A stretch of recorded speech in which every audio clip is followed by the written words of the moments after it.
going on, everyone? It's your favorite crew back with the Association After Hours, as Adush likes to say. The best two words in sports, Game Sevens. We had a couple of those this weekend. Some teams triumphed, some teams are going to Cabo. So we're gonna break it down and give you a little preview of round two. So without further ado, I know our other co-host's favorite team is unfortunately Cabo, so I'm gonna call him Mr. Game Seven Anush since he was really hoping for all the Game Sevens. What's going on, man? How was your Oh, weekend? good. How's about you? All the game sevens, they weren't crazy exciting. Some of them were good, but we'll take it. We'll take it. Three game sevens in round one. Is Love that it. the most? Or are they? I remember the commentator they're saying it's been a while. Right? I think like that's there was Yeah, something they were tying back to it. I can't say if it was the most, but I do know that this was the most times in one single postseason that there were 3-1 comebacks. Yeah, there was two. So I guess which Yeah, one it do we was want to talk two. about first? I think we should start with the process because I've flamed them and we've flamed them for almost a decade now, or a little longer than a decade, because it's been in the league for 12 years. They put it together, and I don't know how much of it was Philly versus Joe Mazzulla doing his best Doc Rivers impersonation of blowing a lead, but no, in all seriousness, I do think I didn't get a chance to watch the game, but for what it looked like, the better team won. I think obviously when you just plug in an All NBA player just as a hey secret card trick. Most teams just can't recover. Yeah. But what was your takeaway from Game Seven watching it, and then just the series overall? So a couple things. Even before the game started, we knew that Tatum was questionable coming in the morning of, and then I think an hour before, he was ruled out. It was so they started out behind the eight ball just in that sense. And then Missoula threw a curveball by starting Garza, Ron Hopper Jr., Bailey Shireman. So it was all sorts of just he was just emptying, he was just throwing the kitchen sink. And he felt like his team needed a jolt. They were getting their asses handed to them for the past couple of games, and he was like, "Let's just change everything up. Let's go young. Let's bring in a lot of energy." Keita has had foul trouble. He averaged 2.3 fouls per game in the regular season. That was up to 4 during the playoffs. Because of that, he was playing a little more timid. He wanted to have some younger legs in Garza with some more shooting to try to bring a beat out so that they can maybe attack with some of the other creators. I don't know. I guess this is what he was thinking. Just completely backfired. Ron Harper Jr. was Right. way too. He did not belong on the floor in a game seven in a playoff series. They were down double digits almost immediately. And that kind of sealed the game because although it was back and forth throughout the rest of it, they never could get quite over the hump. And I have a feeling if they had just played it a little more vanilla in the beginning of the game and started Keita and kept it a little more to what they were doing in the regular season, they may have not fallen behind so much in the beginning of the season or in the beginning of the game and not had to climb back and eventually lost at the end. Obviously, Tatum being out was huge, but they were a pretty damn good team in the regular season when he wasn't in the lineup, regardless. So, yeah, it's an excuse, but they had the horses to do it. Obviously, on the other side, the other team was playing magnificently too, right? So there's also that, but that's kind of where you have to start. When Keita did end up coming in, he played very well. He was having the game of his life almost. I mean, at the end, he was making plays. He was getting offensive rebounds. He was honestly making shots when the rest of the team was bricking everything. So Yeah. props to Keita that even though he was injured, he was benched in the beginning of the game. He came back in and he delivered exceptional stats as well as just being a presence down low that he wasn't in the rest of the series. So that's from the Celtics side. Another note is that Vucevic was completely benched. He was the guy that they were kind of almost mirroring Embiid's minutes with Vucevic, and they just completely went away from him. So they just tried to do things completely different and almost pulled it out. But again, you live by the three, you dive by the three, and they missed a lot of threes at the end. Yeah, no, and I do recall. I remember I was keeping track of the game a little Yeah. bit in the first half. Derek White had a strong start. Now, that's something we Hmm. flagged that he's going to be the Yeah. difference, but it just looked like. I think if Paul George is going to turn back the clock, you're going to have him beat healthy ish. Hopefully he's okay. I saw that. I think there's like a minute and a half left. Someone ran into his knee, so hopefully he's okay. Yeah. There was a couple things. So on the Sixer side, I mean, they were really in charge, right? So Paul George on the defensive end while sprinkling in offense whenever needed. But I think between Embiid, Maxi, and PJ Edgecombe, they scored 84 or 83 points just amongst those three players. And when Embiid has over 30, he's assisting the ball. I think he had like over 7 assists, and Maxi's scoring as well. You have to have a containment of the other players, and they didn't have that because Edgecombe was scoring too. And it's very hard to beat this team when everybody's firing on all cylinders like that. At the end of the game, even what do you call it? I think there was a point where Jaylen Brown pushed Maxey into Embiid's knee, and his knee kind of buckled and stuff. So he was limping around at the end, but there was a point with 3 minutes ish in the fourth quarter where nobody wanted to score. It was a 1-point game. This team was missing, this team was missing. And then all of a sudden, Maxey just hit a couple drive-by layups, and then that was the game. He just took the opportunity, seized the moment, and just put the end to the Celtics. A 2-7 upset, back from 3-1. Crazy, crazy series. For sure. I think this is a classic. And we joked in the chat. They have a PhD in playing with your food. You know, like, had they just taken care of business, game 5, again, this is the what if game. Game doesn't get hurt. You get a ton of rest, and we have round 2 Celtics Knicks. But because you open the box of worms, they give them life, more time for Embiid to come back, and exactly. You're in Cabo. You're in Cabo. That's it. Yeah, that's it. I think it's just obviously I think with the league, it's just windows don't always last. And so, like, obviously I'm sure they'll retool. And I think another thing too is they're missing the stretch big because Tatum and Brown are kind of redundant. And what opened everything up for them and why they made the run to the finals, I think in 22 and then 24, is because they had Porzingis. So Embiid, like, had they had one of those players, like, Embiid wouldn't be able to camp out in the paint. So there's lanes to drive with no outside threat. Embiid just gets to chill. And, you have you're asking a lot to do out of Jaylen Brown. I mean, he still showed up, it looked like, but you got 4 players on the team clicking. You're undermanned. So overwhelming. Yeah. So, I mean, we'll see what Boston does, but, we'll save the preview of round 2 next. But on to the other game 7 that I actually watched a little bit, the Cavs Raptors. This is one I don't think either of us saw going the distance, but this is a classic. Home court is home court. I mean, RJ hit a crazy buzzer beater, but I think Udonis has him on the commentary said, like, the basketball gods rewarded the team that deserved to win. And as the Cavs, when you blow a couple, like 2 games on the road where they had the lead and they just couldn't hold on to it. And to start the game, they were like ice cold. I thought we got an upset, but I think Donovan Mitchell, and really, honestly, the MVP of the game was Jared Allen. Like, for like an 8-minute stretch in the third quarter, I think Mitchell was out because of foul trouble because he just flagrant fouled, I think, one of their players. This man looked like Dennis Rodman and like Tim Duncan in one. Like, he grabbed every rebound. He's getting putbacks. They turn up the pressure. He got some dunks. And so he honestly saved the season. But for the Raptors, I think without Ingram, without Quickly, they have a bright future. So this just really comes down to, can they take that next step next year? And they're going to be around. So, yeah, I mean, none of us gave the Raptors a chance, and it didn't look like they had a chance when they were down 2-0, but they showed some heart. RJ Barrett actually led. I think he was the leading scorer in points per game for both teams throughout the series, so that was impressive. Barnes led both sides in assists. Obviously, it was just too much, and the Cavs just had more talent, and that's what we thought from the beginning. It just took them a while to capture that, and eventually, that's why you play the regular season, right? You play the regular season games to have a better record so that you can have game 7 at home, so that you have 4 games at home, and you as long as you win the 4 games at home, you're going to move on. So that's what happened, and we're moving on. Yeah, and I think to Toronto's credit, it was a 4 or 5 matchup. This wasn't like Philly where it was a 2 and a 7. Yeah. They were pretty closely matched, and some of that obviously was due to, like, the Cavs had their struggles in the regular season, but they lived to fight another day, and Kenny Atkinson is not on the hot seat, as I was saying, so that's great.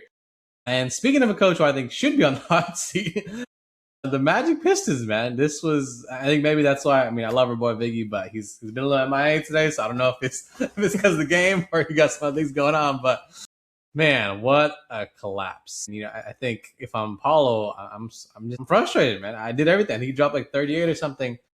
He came to play.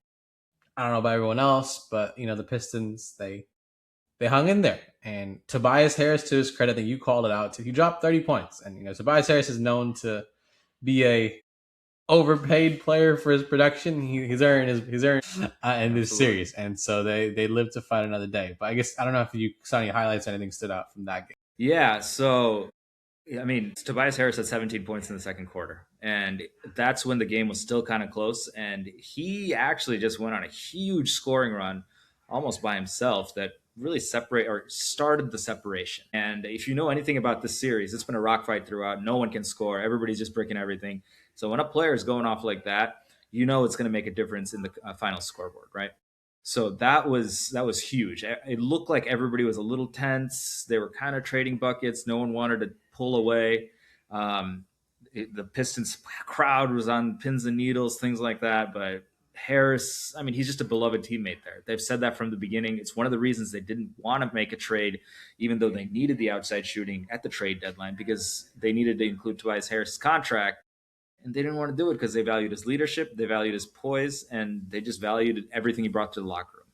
And he proved that worth during this game 7. He set the table. He really gave them room to breathe, let everybody else on the team relax. And then in the second half, when the Pistons kicked it into a high gear, it really allowed Cade to do what he was doing. He's like, all right, pressure's off, I guess. Let me do my thing. Let me push this lead even more. He averaged 33 points a game this series, So Cade did come through. He got better as the series went on. Now, some people will say that's probably because Franz Wagner went out. And that's something that basically the Magic didn't have Franz Wagner all season, right? So that's kind of what happened this season and in this playoff series. They looked really good when he was playing. He really anchored them in terms of wing defense on Cade and some of these other guys, as well as providing supplemental offense and playmaking so that Paolo didn't have as much of a burden. And as soon as he went out, they were just searching for answers. It was just Paolo trying to do everything. And he tried his best. He put up the points. It's just wasn't enough. They didn't have enough firepower, especially when Jalen Suggs is playing like Jalen sucks. You can't do anything, especially on offense. Come on, man. They're paying him like $100 million close to. And Really? The contract is huge. I mean, he has a high pedigree. He has, he was a high pick from Gonzaga. He gets after it on defense, but he can't be a total zero on offense. There were games where he shot 1 for 11, and he was 2 for 9 or something this game. He can't break everything. They need outside shooting. They needed secondary playmaking. It's not enough for Paolo. And Paolo is very uneven during the regular season, but he did bring it in the playoffs. He always brings it in the playoffs. Missed free throws and just lack of outside shooting to supplement all that is what cost them. And it's embarrassing. Second time that the Magic have lost to the Pistons while up 3-1 to come back and lose in a game 7. That's tough. History repeats itself. Yeah, I remember. I think Doc Rivers and T-Mac were the ones who lost it. Yep. Andrew DeClerc and everybody on the assist center. Yeah, I mean, you got to give credit to where credit's due. I think I was one of the critics of Cade who came down like, okay, like maybe he's a little overrated. You had a great regular season, but to his credit, he figured it out. Also, some of that too, coming off a lung collapse, maybe just took him a little more time, but he was there. He was their rock. He was their steady force. And Jalen Duren came to life a little bit this game, so maybe that's an encouraging sign for them. In terms of the other closeout games, I think that we didn't talk about was Lakers-Rockets one. Yeah. I will say I expected this fully to go to 7. I think the Lakers, to their credit, they made the adjustments. Braun came out. He was aggressive. He wasn't going to do his part, but I think Reeves gave him that second lift. Because if you saw Houston full court press the entire time, and I think in terms of normalizations, Luke Kennard and Marcus Smart came down and hurt a little bit the last part of the series, but having Reeves is what I think pushed them over. The Rockets, they have a lot of questions. I think I was still surprised Sengun didn't really do his part. And then they just looked like they were in the mud. Like they just did not have the desperation that they had the first two, like game 4 and game 5, where you would think at home you have all the energy. And I was like, I expected an avalanche from the Rockets. But the Lakers came out strong. They silenced the crowd. Rui Hachimura played huge. DeAndre Ayton also got a lot of rebounds. Good for them to get at least a couple days of rest before they face Goliath over there in Oklahoma. Yeah. I guess before we get into like the previews of round 2, I guess any surprising takeaways having seen round 1 in its totality? The fact that, I guess, just starting with, I'll just go series by series and just do a nugget, I guess. Suns, OKC, I was surprised that what should have been an acclamation of Jalen Williams into the Thunder lineup during the playoffs turned into him getting hurt again. So that's something that we need to keep an eye on as we move through the rest of the playoffs, because he's very key when it comes to them winning at the highest level, right? So that's the note on that series. The second series, Blazers and the Spurs. The Spurs are vulnerable when Wemby is not playing, and he has a history, although it's a brief history in his young career, of getting hurt. He did miss some time with the concussion, so if for some reason he pulls something or he goes down, they are very vulnerable because they're so young. Fox has the guts, but that is something to keep an eye out for. And just one word about the Blazers: they're feisty. Look for them next year. The 3-6 matchup was the Nuggets and the Timberwolves. Timberwolves, impressive, just super impressive. Let's see if Ant-Man can come back. And Jokic, how are you going to respond next year? Are you going to come back in better shape? I mean, you always look like you're out of shape. So are you going to come back in better shape so your legs are a little bit, you have your legs in the playoffs so that you can shoot 3-pointers? There's that. And the 4-5, obviously, I think the key thing is Kevin Durant missed 4 games in the regular season. He missed five games during this series. So was it a product of him getting overworked during the regular season because they didn't have a point guard and he had to do everything? Or was it because he was old and he didn't feel like playing? I don't know, but maybe. So anyway, so those are the questions there. And of course, on the Lakers side, all-time stuff from LeBron. What else is there left to say about him?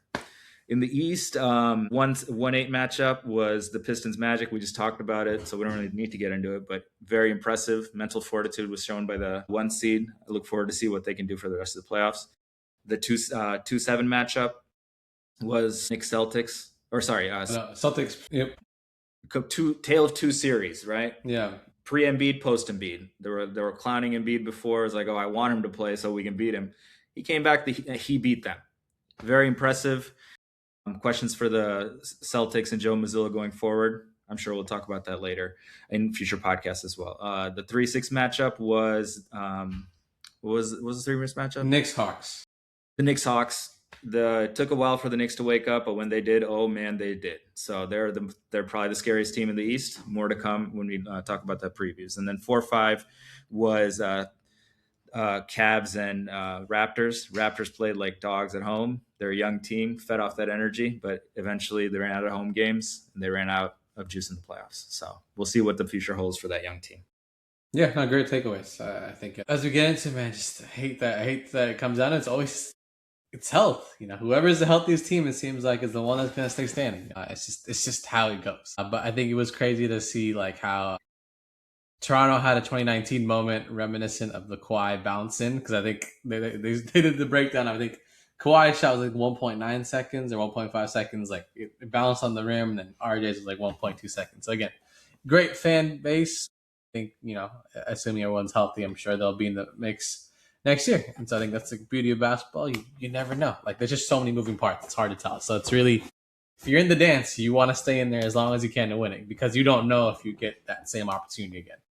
And so as we get into round 2, let's mix it up and go with the Western Conference first. We got the Spurs and the Wolves. This one has some interesting headlines. I think obviously Wemby is considered the upcoming face or current face of the league, depending on who you talk to. And you have, I think outside of Barnes, I don't know who else on the Spurs has played a second round game, because Fox never made it out. Because Fox only played one playoff series against the Warriors and they lost. So like I think Barnes honestly might be the only vet on that team who's played beyond the second round. Luke Cornett. Oh yeah, Cornett too. I think so. He's a backup. He's a backup center, so I know him off the top of my head. Yeah, I don't know if there's too many other players. Yeah, don't clown us if we're wrong, but just off the top of our dome, you know. I didn't GPT it. And then, you know, you got the Wolves team, man. It's unfortunate they lost Dante DiVincenzo. Ants, apparently he's actually questionable for game 1. Yeah, so I think he'll play. He'll probably game 2, if I was to guess. Yeah. I think they'll feel it out. But you got Ant injured, but you got a team that's been in the conference finals last 2 years, so they just kind of know what it takes. You know, like they'll just coast, or not coast, but you know, they take their bumps during the season, but when it comes to playoffs time, they know to lock in. So I think, to me, when I look at this matchup, I think the keys are really going to actually be Randall and Kyle Anderson. The reason why I said that is because you got Gobert, who's going to have to guard Victor. And so, assuming, and obviously they've been on the France team, so they know each other's game. But Exactly, Victor mentor. is OP. I assume pretty likely Gobert is going to be in foul trouble pretty early on, just trying to guard Wemby. So it's what are the minutes? I think the Wolves might have to play small ball, like to keep it competitive, like in spurts. So that's one matchup there. And then I think two, I think these others that have stepped up so far, like Jaden McDaniels, can Ayu Dosomu, can Randall, can they be consistent?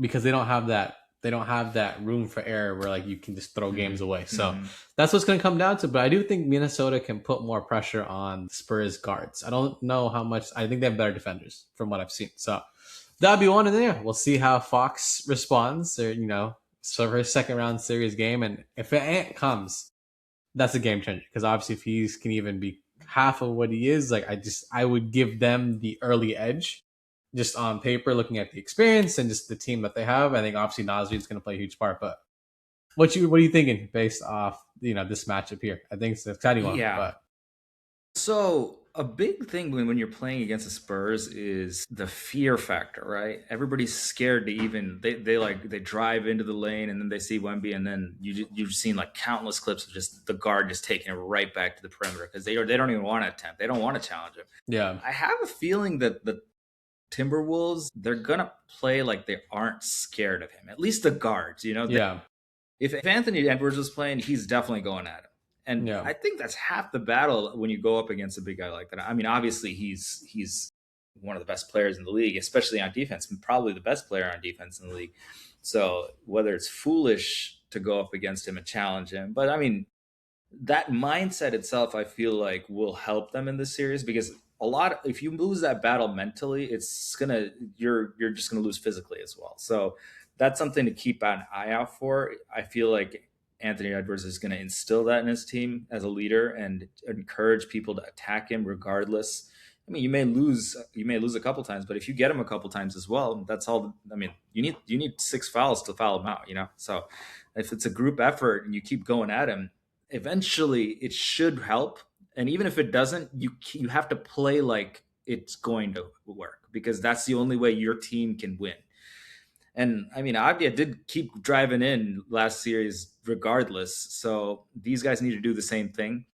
But again, without Edwards, it's going to be tough. They had, I think they were down 3, or they were up 3-1 when Anthony Edwards went out. So they needed to pull out one game out of the next 3 to beat Denver. It's not going to be like that here. You need 4 games out of 7. And without Anthony Edwards, they're definitely going to be overmatched. So if he comes back, it's probably going to be a series. But just top to bottom, they're just so solid on defense. And even just the fact that Wembanyama's back there offers so much liberty for the guards to be so aggressive, knowing that even if they overplay it a little bit, they have a wall behind them. So Castle, Fox, all those guys are just dogs that Harper, are just attacking people, knowing that they have the main guy behind them, so they can be so aggressive, and they're good at it too. So it's going to be tough. Obviously, if there's some sort of French magic that Gobert can pull up and contain Wembanyama a little bit, maybe, but I doubt it. He's a mentor, but he's not a stopper in terms of Wembanyama terms. It's going to be an uphill battle, especially because they're not going to have home court, but they come out swinging each time. So I'm excited to watch the games. They didn't have home court against Denver too. Exactly. Yeah, I think the one thing I was going to add to, I think this is where Minnesota, I think sometimes just plays AU ball, and you just wonder like, how are you this good but so dumb at the same time? I just think like, to McDaniel's credit, Denver doesn't have any good defenders. Spurs actually have some defenders, like you just mentioned. Yeah. So they just can't afford. I think the difference is in this series versus last one, they just can't afford to have like just long stretches where they just don't have a clear direction of what they're doing offensively. And I think that's probably the biggest thing. So I think, hey, if they come out, they steal one of these games in game 1 or game 2, I think we have a different series. So we'll see. I think game 1 will set the tone, as it does. Moving on to the next one. We got the Lakers Thunder. Obviously, I think the biggest headline here is just injuries, like Luka being out and not being close to returning quite yet. Fingers crossed. And then you got Jalen Williams dealing with a hamstring. I don't know what's up with these West Coast teams and hamstring injuries. Like something is going on over here, man. But I think the health is the biggest thing. You got a Thunder team that they're very clear who they are. Shea's just coasting at this point. He's just extending Wilt's previous record of 20 points, 20-point games just with ease. Chet seems to be stepping up pretty well. The others have been playing great. So they're very clear who they are. Whereas the Lakers, they've had to scrape out a couple wins without Reeves. Now they have Reeves. It seems like they've interjected him again, and you have people who just never have played in this late of the season. So it's a little different. I think obviously it's a pretty significant gap in talent, but if I'm the Lakers, I'm just trying to get one. Just trying to get one on the road. The biggest thing for them is turnovers and rebounds, which they did a better job. I think early in this series they gave up a lot of offensive rebounds to the Rockets. I think Game 5 and Game 6 that gap was less. The turnovers, I think that's what's going to dictate it. OKC, as you saw, they blew them out, I think, by like 30.5 points every time they played. A lot of that was just due to turnovers. So the Lakers have any chance and any desire to win this series, you got to hold on to the ball and not give up those fast break points and let the Thunder beat themselves first beating you. So I don't know. I don't know. I think they'll probably play more Vanderbilt this series to guard Shea and Marcus Smart, but I don't know. Shea's a machine at this point. So you just got to hope he has 4 bad shooting games, and hopefully Luka can come back and Jalen Williams has a little bit more time off. But do you think this could be a series at all, or are we expecting this one to be a little bit more of a Phoenix round 2? Yeah, LeBron is probably the greatest chess master in the history of the NBA. He knows how to manipulate games, tempo, all that stuff. So he's going to try his best, right? He has shooters at his disposal. Now, whether they're going to make the shots or not, that's what will remain to be seen. Is it going to be Luke Kennard the first 3 games, or is it going to be Luke Kennard the rest of his life, basically? Yeah, that's going to show up. Is Marcus Smart going to hit threes that are open? Is Rui Hachimura is he going to continue to just hit every jumper? It's great, almost a career season, if I were to say. But you have Reeves. Fun fact, these games would probably go forever if Luka was playing, because Luka would be on the free throw line for 20 minutes a game, and Shea would be on the free throw line every 20 minutes a game. They call Shea the free throw merchant, but Luka actually would average more free throw attempts during this regular season. And Austin Rivers wasn't that far behind. So Luka was at 10.2 and Austin Rivers was at 8.3. Shea was about 9 point something. In the middle. So I guess we're lucky because we don't have to watch a 3-hour game. We can watch a 2:45-hour game because of the free throws. Jokes aside, there is a talent mismatch, obviously.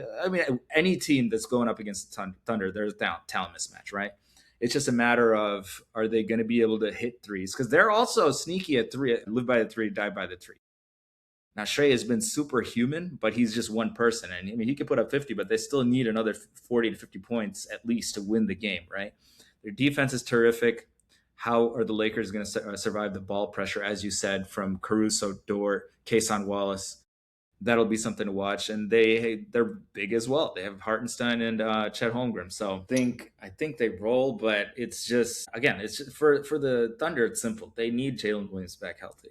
The severity of his injury, I'm not really sure. They closed out Phoenix what seems like 2 weeks ago now. So yeah, they've been resting. He's been resting. That's a question mark, but the Lakers just have to shoot lights out and hope the Thunder shoot themselves in the foot by missing threes and turning the ball over, which they have been known to do. And somehow, they limit Shea to a mediocre to an average game, and they may have a recipe. I don't ever put anything past LeBron because he's just a genius on the court, but they have a tall task ahead. And unless Austin Rivers becomes a second coming of Luka Doncic, it's going to be tough. Reeves. Sorry, Austin Reeves. You're good. Rivers podcasting and on media. Right yeah, now.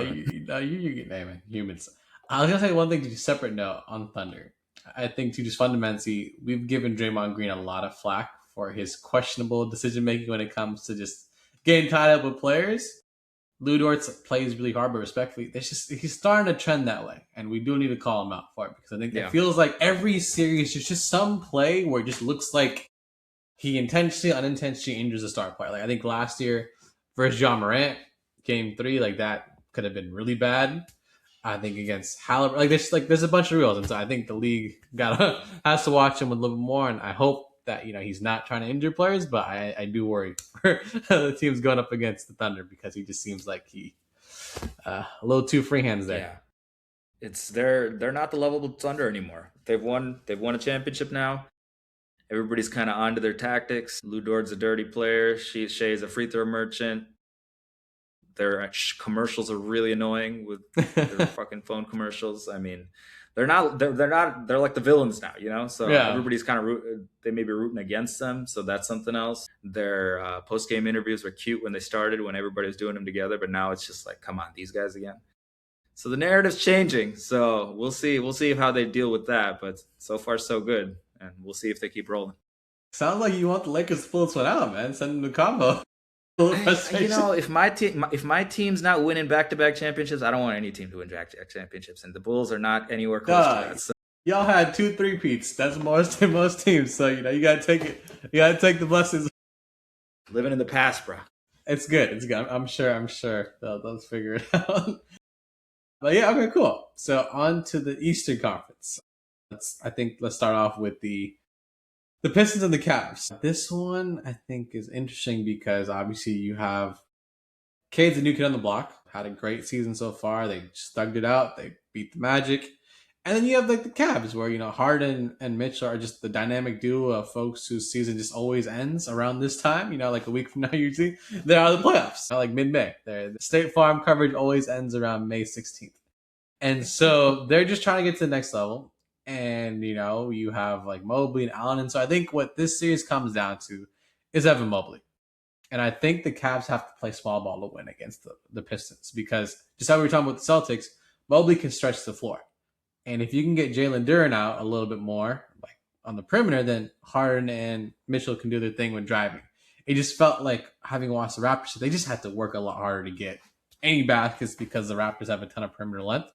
So that's one thing. And I think, too, we'll see if Tobias Harris and the others on the Pistons can give Cade that consistent supporting cast throughout the series so they don't have to bring it out. But I do think the veteran experience of the Cavs, I think Schroeder, Strus, I think I can see them potentially doubling Cade a little bit more to see if someone else can beat them. But I do expect the Cavs to pull this one out because of those two players and Mobley. But I guess what's your read on this one so far? So what made the Pistons the best Eastern Conference regular season team? They had two superpowers. One of them was they had Cade Cunningham. He was just orchestrating everything, right? He was their point guard, he was their scorer, he was their distributor, and he made the whole engine go. And that was one thing. The next thing was they were the bullies, They were the bullies that bullied your bully, right? As quoting Zach Randolph back in the day. So in the first round, they ran into a team that was tough as nails, and they were like, "Oh, you guys like to bully? Watch us. We'll make it a bully fest." And they struggled a little bit. The Cavs, they don't like to be pushed around. Even the Raptors are pushing them around. Yeah. The rookie Colin Murray-Boyles is pushing them around. So I think the series is going to be a very different tonal shift in that sense. The Cavs have size, but they don't always play like they have size. And on the backcourt, they're very defensively challenged with Mitchell and Harden. I mean, Mitchell came into the league as a defensive player out of Louisville, actually. Yeah. That's what his scouting was and things like that. But obviously he's matured way more into an offensive player. And maybe that's why he just doesn't spend as much energy on defense. And we know what Harden is. He's not a defensive player. He's a playmaker, and he's, he likes to dribble and just score, right? Yeah. So I think Duren has a really big bounce back series, I should say. He's not playing against, a bunch of just tough defensive dudes that really take it to the other team. So he's going to take that and take it to the Cavs, especially in the front line. Jared Allen comes and goes. I mean, he had a terrific Game 7 against the Raptors, but he really comes and goes now. I do agree, if Mobley is able to stretch him out, hit threes, work his handle, and have Jalen Duren moving side to side, they may have some answers. But the Pistons are very defensively disciplined, and they have a lot of firepower off the bench with both offense and defense, with Isaiah Stewart coming off the bench, and even Karis LeVert helping them out. So it's gonna be tough. I just think the Pistons have found their mojo. And even despite the Cavs moving on, I still didn't have enough confidence that they were like, oh, we're humming on all cylinders. They won their home games. Pistons came back and they seemed like a different team. So I do think that the Pistons may pull this off. Yeah, I mean the Cavs don't have home court, so they're gonna have to win one That's on the true. road. They gotta win one on the road if you want to keep They your gotta season win on the alive. road now. So we'll see. Yeah, I mean, I think we'll see how that series goes. But I think the one that I think has the most box office content is obviously we got Trust the Process and the Bright Lights of MSG. I think obviously the main headline is Cannon and Embiid hate each other. Like, I mean, I don't know if you've seen some of the videos from like they just hate each other, and it's funny because me and my old roommate we got into a debate way back when where I thought Cat was the best big. This like 2018, and he was like, no, it's Embiid, and at that time I thought he was crazy, but Embiid and Joker they traded like the 1-2 like best bigs for a while. Then unfortunately, the biggest what if is always with Philly is can Embiid stay healthy, and hopefully this Game 7 injury is not a big deal, but he looked great those first 3 games or the last 3 games, and so you have a team that's clicking on all cylinders. It just came back, but then you have the Knicks, where I think it's totally different play styles. Where I think I know Brunson struggled at times with CJ. Maxey is a perennial all star. Like he's here to stay. Like All NBA before player. like he kept. I think he was always coming up, but now he's there. Like he is that dude for sure. And so you got VJ Edgecombe, who doesn't look like he's playing like a rookie. Paul George has been drinking a lot of water from the fountain of youth. So you got some hoopers, and I think like the other glue guys like Oubre and Drummond, they know their role and they contribute in like the white spaces there. To me, I think what this comes down to actually is not even to do with basketball. It's also the scheduling. I don't know if you saw. I don't know if you've seen any of the schedules, but the NBA has only given all these teams, like 1 day in between. There's no like 2 days between games, so that favors the Knicks because Embiid obviously, like even if he plays all out, there's less recovery time between games. So yeah. just how we talked about Mobley being able to stretch the floor and where the Celtics struggled, if Cat can be that point forward, there's also knocking down shots. That's going to open up the floor, and I think really it's Miles Bridges can't get active can't only be active the last game of the series, because they're going to put all these different defenders. I'm pretty sure they'll put Paul George on Brunson, or they'll switch it up. I don't think they're going to have Maxey spend energy there. So Brunson's probably not going to have as many efficient games, so it's going to come down to like OG Miles Bridges Mikal Bridges, not Miles Bridges, to be productive. And I think too, Josh Hart's gonna have to play. I mean, he did a great job guarding Jalen Johnson. I think he'll get some of Maxey.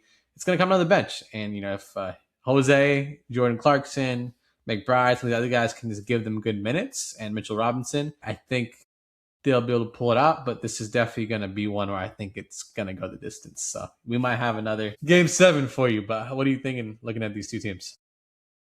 I think you hit a lot of concepts right on the head, right? So we have all NBA guards. We have several amazing big men. I think it's going to come down to which team's wings and depth really stands out, right? As you said, you have Bridges and OG on one side. You can even put Hart in there. And then on the other side, you have Paul George, Edgecombe.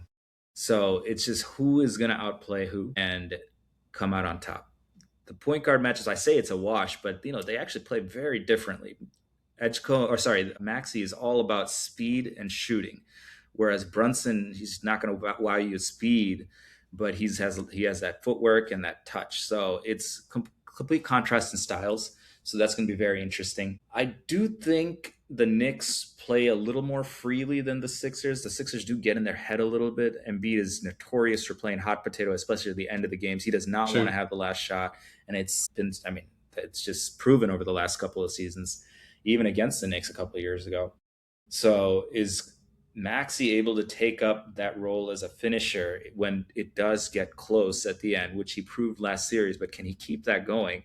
And we know that Brunson is not afraid of the spotlight, especially at the end of the games when the Knicks' whole goal is to keep it close and give it to Brunson because he'll deliver, right?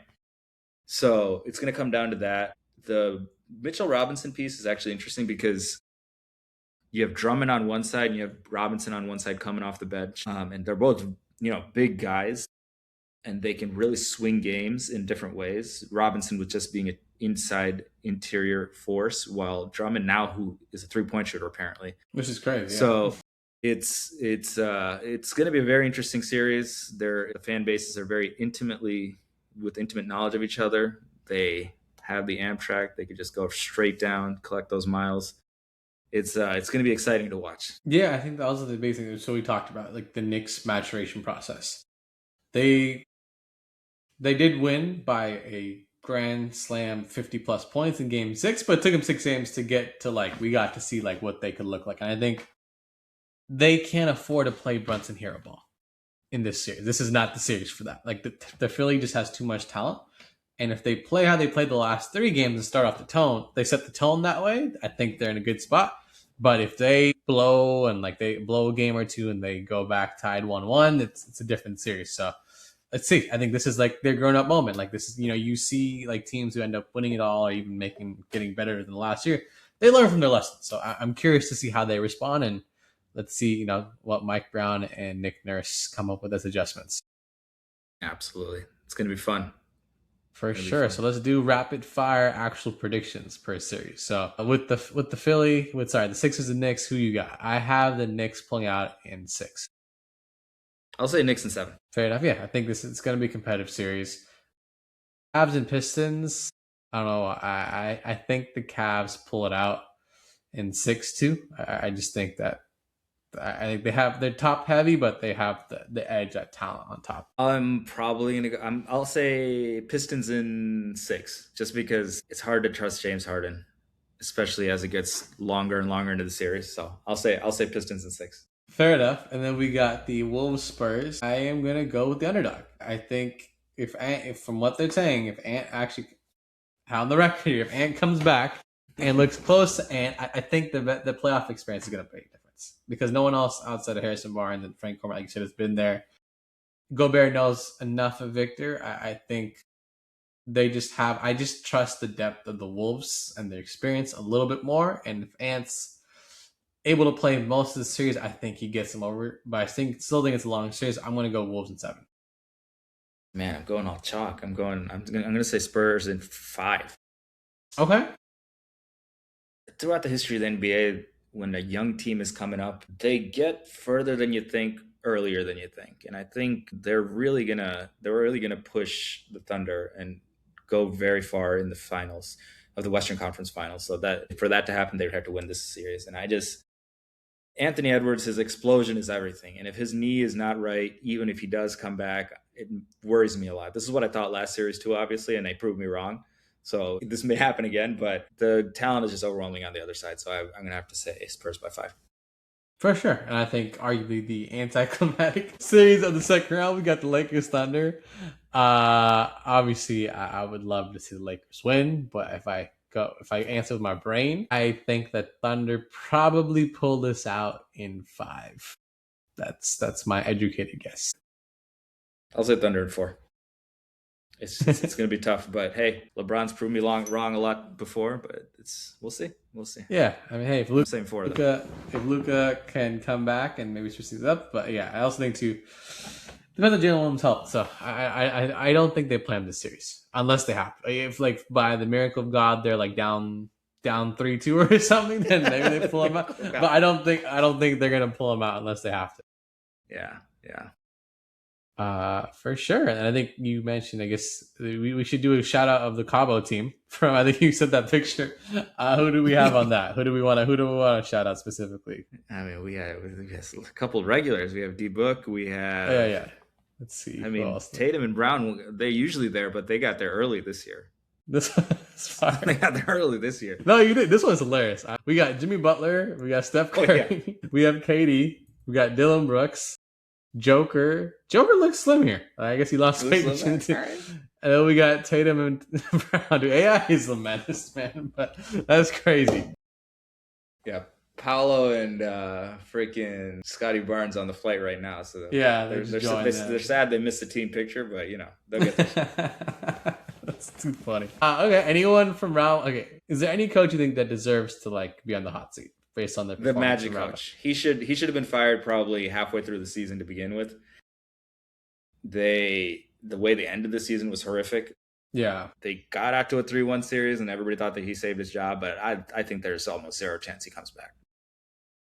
It's one way to underachieve like he did during the regular season, and then to come back and blow a 3-1 lead after that in the playoffs to put the cherry on top. It's just, you're just making it easy on the management.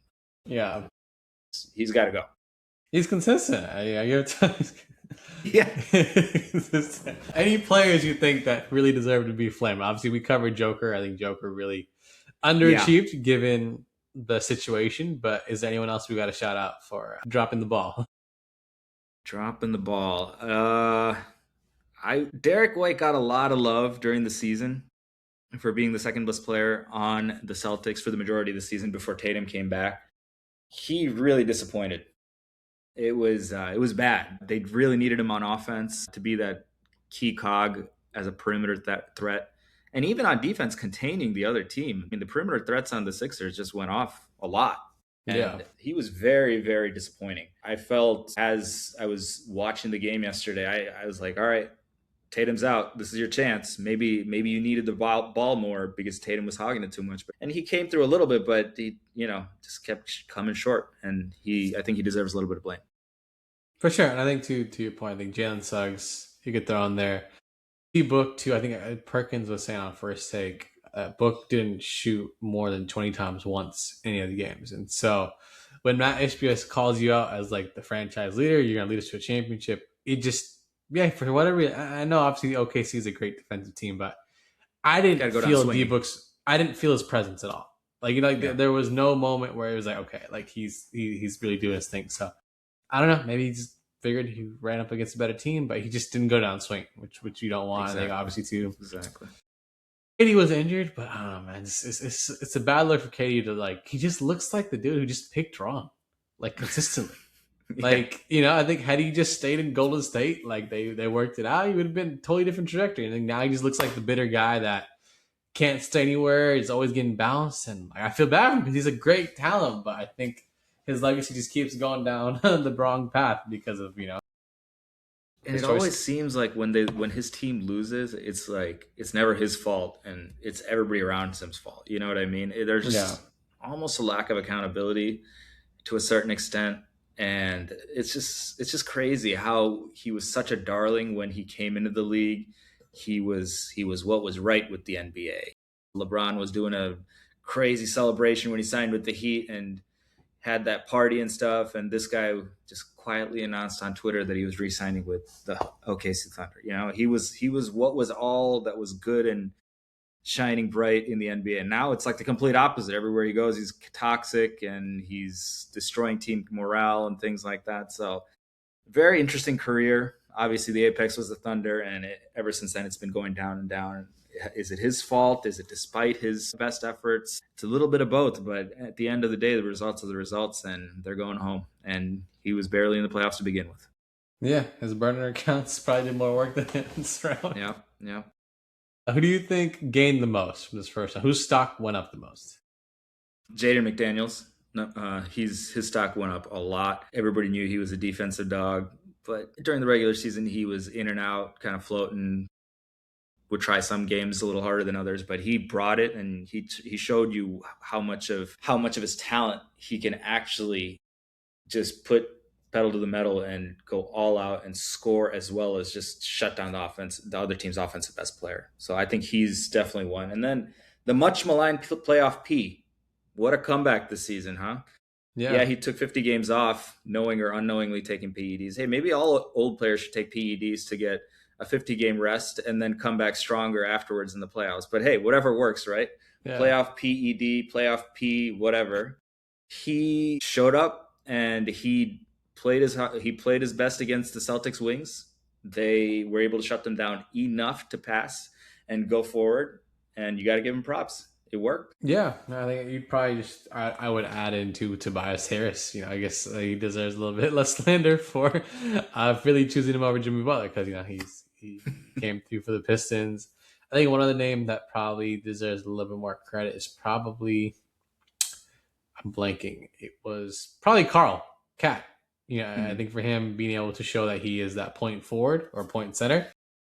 I think first triple-double and stuff, so I think it was good for him to realize that he can do that too, and the Knicks don't have to just be Brunson or bust. Absolutely. And, there were spectacular performances otherwise, but these, as you said, these were the guys' stock rose more than some of the others. As we go into this round, I'm curious. Back to the hot seat. Who has the most? Who has the most at stake? Who has the most at stake this round? Let's see. I still think it's Joel Embiid. Yeah, he won a first round series and they came back 3-1. It was a great outcome. They beat the Celtics, who were huge, I think like 9-1 favorites to win the first round series before the series began. But at the end of the day, he hasn't been to a conference final. So the story doesn't end here. And if he flames out again, that fact will continue to be true. So I think he still has a lot to prove. Obviously, a gladiator of an effort coming back from appendicitis, all sorts of knees going left and right, and still finishing strong. But he's got a couple series to go if he wants to shed all that baggage that he keeps coming with. For sure. I think there's two names that come to mind. I think one is it's still Donovan Mitchell. Last year the problem was you went up against a hot team in the Pacers. For whatever reason, man, half the team played one game, half the team didn't play the other game. Like, it was weird. So I understand. Like, still should have won that series, but okay, whatever happened. You got what you wanted. You got Harden now. You got Mobley rolling. I think the Pistons, they're a formidable team, but they're not better than the Celtics were when they went on their runs. So this is your chance. I think this is your chance to, similar to Embiid, can you crack the conference finals? We're not asking that much. Just last a couple more weeks in playoffs, man. Yeah. You're talented enough to do it. And I think the other one is, I know he's going up against Goliath, but Austin Reeves, he's trying to get a big payday. I know he's coming off the injury. This is where you make your money. I know he was part of that Western Conference finals team that got swept by the Nuggets 3 years ago. And he did play well against the Warriors, but you kind of were surprised in the scouting report. It was more Braun and AD and even D'Lo to an extent. So now you're really that other marquee guy that they are scouting for and game planning. So this is where you make your money in the playoffs. Even if you go down swinging, if you're that dude that kept the games competitive and you did what you could, you'll be rewarded for it. So those are the two that I think have the most to gain or lose potentially. Yeah, especially for the Lakers, right? This is a very big. It's like tryouts almost. We know what he's got, but does he have what it takes to be a max player and perform when he's the actual focus of the other team's game plan, the defensive game plan specifically? Yeah, and do you think any of the coaches on the hot seat in your opinion? Of the 8 coaches on the hot seat, it's tough to say. Everybody's pretty, in the West at least, all those, I don't see any of those coaches getting fired or even bringing it up. JJ, he's gonna have a pass because Luka was injured. Yeah, Dagnall, it's only second year coaching, so I don't think and that too. And Dagnall, I mean, it would be tough. It would be tough to fire him after everything that's gone on. And then obviously the Spurs guy, it's just up and up right now. So it's not like there's expectations. So he has that. And Finch, with such a depleted team, they were able to take out Joker. I think he's already secured a seat next season. The East, I mean, Nick Nurse came back from 3-1, beat the Celtics. I think the Sixers fans are already celebrating like they won the championship. So they're going to be happy. We know a couple of them too. I'm surprised one of them didn't. I'm surprised we didn't see more social media love. The Pistons guy, again, they came back from 3-1. Best Pistons, I mean, the first playoff series victory in almost 20 years for this franchise, so I don't see him going anywhere. I don't really see it, man. They would have to be very manufactured for something crazy to happen. Mike Brown is his first year coaching. That's the thing. Who? You can't really fire him in New York. It's his first year coaching. He might. Dude, New York is. They won't get rid of him in first year. Maybe hot seat. Hot seat. I mean, they should win this series. I think. Yeah, it's a little bit harder of a team because obviously the Knicks or the Celtics would have been easier for Cat because they have no interior depth. But you should still win this one. You should still win this. You should. So if they fumble and say they God forbid they blow a lead where they're up 2-1 or 3-1, then he might go down swinging. But I think it's not so much his fault. I just think it's the seed he's in. Kenny Atkinson has the most to lose in this series because, I think JB Bickerstaff, he got fired for having them be in the first round. So like they don't have the interest or the desire to just make the playoffs and just go home in the first round or the second round. Like they want to be a contender. And I think there's a lot of financial implications from this series. So I think it's on him to figure out how to help strategize and give them a game plan to win against the Pistons. Good call. Yeah, man. A lot of good storylines. It'll be interesting to see how it all plays out. But any closing thoughts? I asked for a lot of game sevens. I got 3. That's way more than I thought it would be. Maybe we get a couple of buzzer beaters in round 2. For sure. There's is it 4 series now? It's 4 series. 4 series. I don't know if we get 4 game 7s or even 1 game 7, but hey, I know Anush is rooting for game 7s no matter what. That's his main criteria. Absolutely. Well, with that, folks, it's been a pleasure covering round 1. We're excited to dive into it with the rest of the gang in round 2, and we're looking forward to it. Peace.